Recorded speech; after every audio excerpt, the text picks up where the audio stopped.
Police స్టేషన్లో ఏమన్నారు? సూర్య చాలా అప్పులు చేశాడంట. అప్పుల బాధ తట్టుకోలేక తను ఎక్కడికో వెళ్ళిపోయాడంట. తాతయ్య ఏమన్నారు? తాతయ్య సూర్య ఏం చేసినా దానికి ఒక గట్టి కారణం ఉంటుందన్నాడు. సూర్యకి నీ మీద నిజమైన ప్రేమ ఉంటే తను ఖచ్చితంగా తిరిగి వస్తాడు. కానీ నువ్వంతవరకు ఒంటరిగా ఉండక్కర్లేదు, నాతో పాటు ఊరికొచ్చి ఉండొచ్చు. పైగా ఊర్లో ఉన్న మా అమ్మా నాన్న నిన్ను చూడాలని చాలా ఆశపడుతున్నారు. ఓ 2 రోజులు అక్కడుండి మనం మళ్ళీ తిరిగి వచ్చేద్దాం, ఓకే? మీ అమ్మా నాన్నల్ని చూడ్డానికి ఖచ్చితంగా వస్తాను. సరే, వెళ్దాం.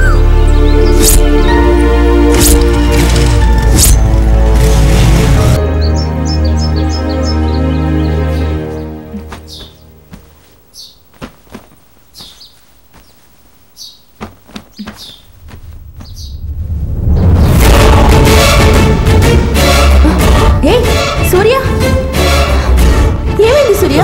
ఎక్కడికి వెళ్ళాలి? నాళ్ళు అడుగుతున్నాను కదా, నువ్వు కనిపించడం లేదు. నేను ఎంత భయపడ్డానో తెలుసా? ఏమైంది? నాకు యాక్సిడెంట్ అయింది. నన్ను ఎవరు కాపాడి హాస్పిటల్ అడ్మిట్ చేశారో కూడా తెలియట్లేదు. ఈ స్థితిలో నువ్వు నన్ను చూడకూడదని నేను నీకు చెప్పలేదు. తాతయ్య నన్ను చూసుకున్నాడు.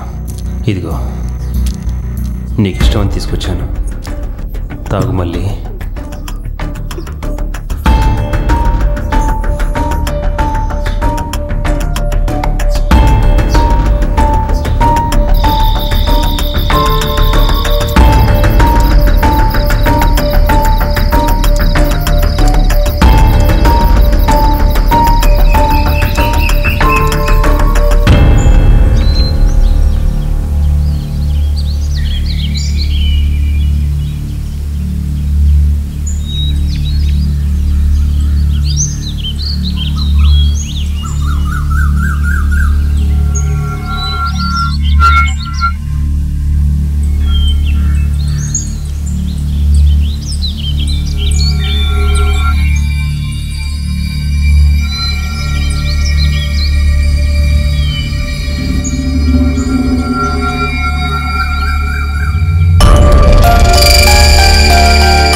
వచ్చిందే.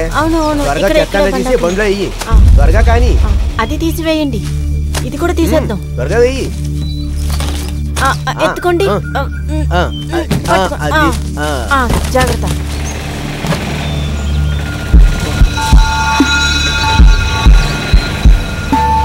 బండి ఆపమని చెప్పండి. త్వరగా వెయ్యి. అది వేసేద్దాం. డ్రమ్ము కూడా పట్టుకోండి. చూసుకో. చాలా చెత్త ఉంది.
ఈ అబ్బాయి క్యారెక్టర్ గురించి చుట్టుపక్కల విచారించండి. సరే సార్, వెంటనే విచారిస్తాం.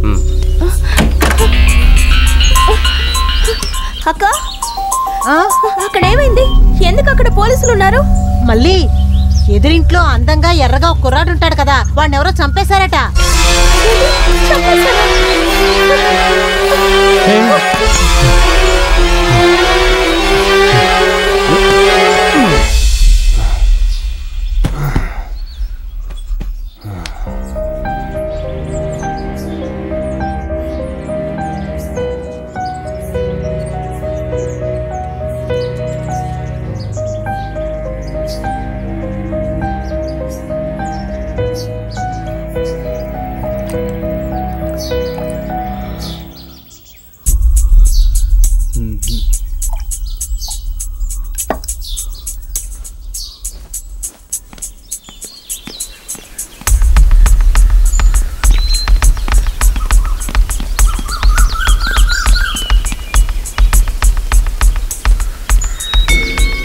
అంబులెన్స్ ఫోన్ చేయండి. Okay, quick sir. Come on make it fast.